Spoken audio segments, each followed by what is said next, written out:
play, cara, toda vez que eu aperto play para começar a gravar um vídeo aqui, me dá um frio na barriga. Esse frio na barriga é um recado para mim, olha, cara, vai começar um negócio importante aqui que você está fazendo, dá aquela ansiedade, e tem gente que chama isso de medo.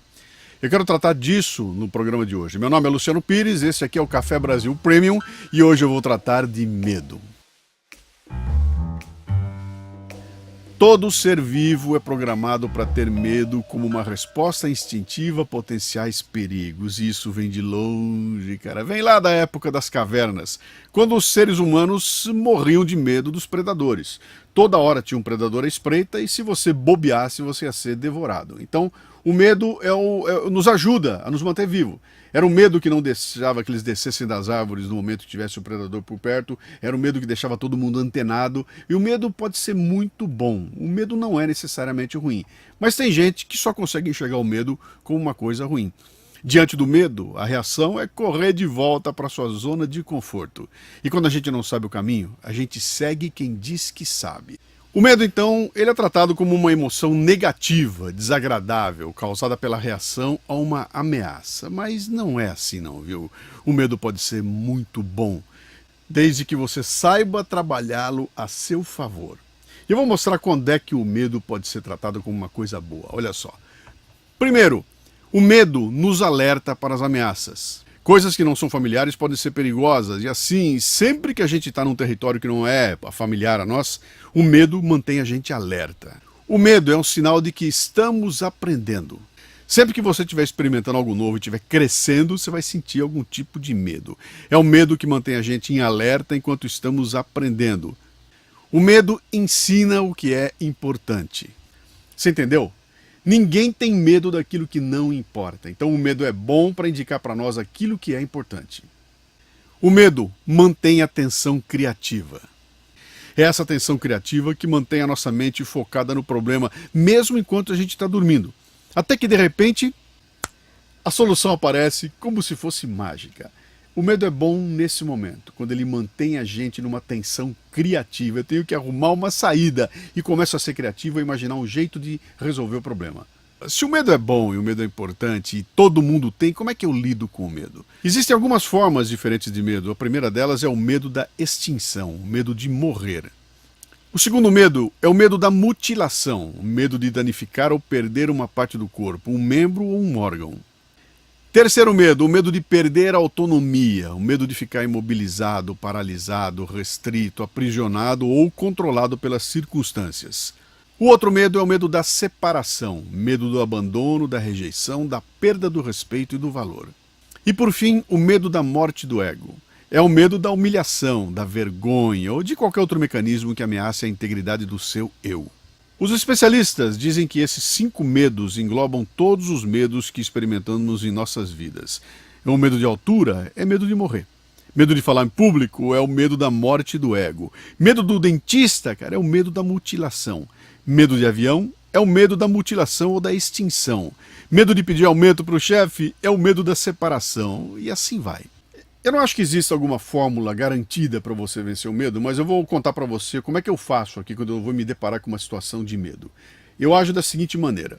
Primeiro, eu vou ver se o meu medo é razoável. E aqui eu gosto de usar um exemplo muito legal, que é o exemplo de medo de voar de avião. Olha só, você tem uma chance em 5.862 de morrer num desastre aéreo. Mas você tem muito mais chance de morrer num afogamento, num atropelamento, num acidente de trânsito, de infarto ou de câncer.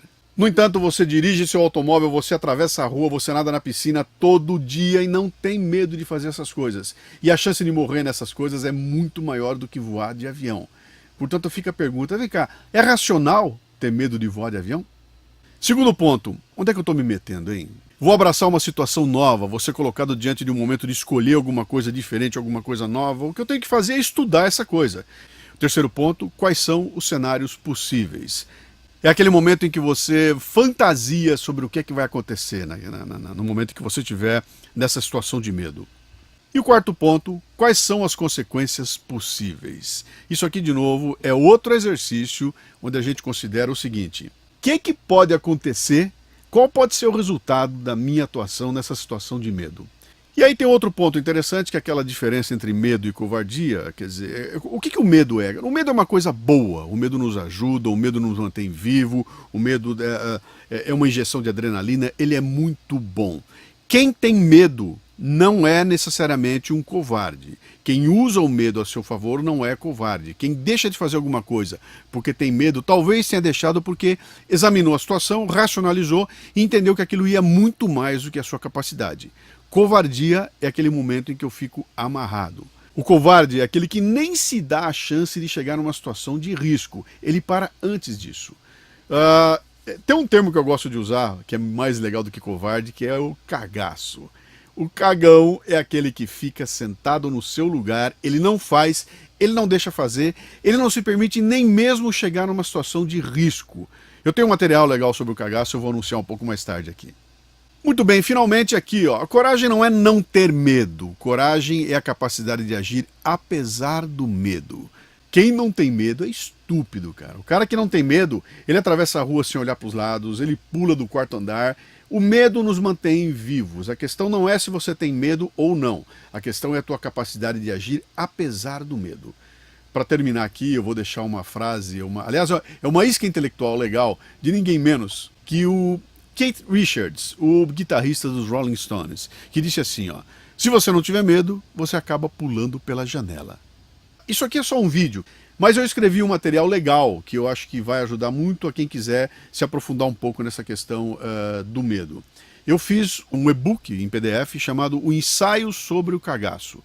Esse e-book em PDF vai estar liberado na página do Café Brasil Premium para quem for assinante, ou para quem estiver interessado em conhecer um pouco a mais.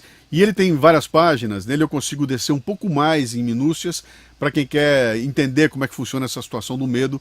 Eu coloquei, baseado na minha experiência própria, nas situações que eu vivi, é cheio de histórias que aconteceram comigo ali, mas é uma contribuição que eu acho que eu posso fazer para a gente poder vencer de forma racional o medo. Os assinantes do Café Brasil Premium recebem toda semana, todo mês, vídeos como esse que você assistiu aqui, PDFs, e-books, podcasts, sumários de livros que não foram publicados no Brasil ainda.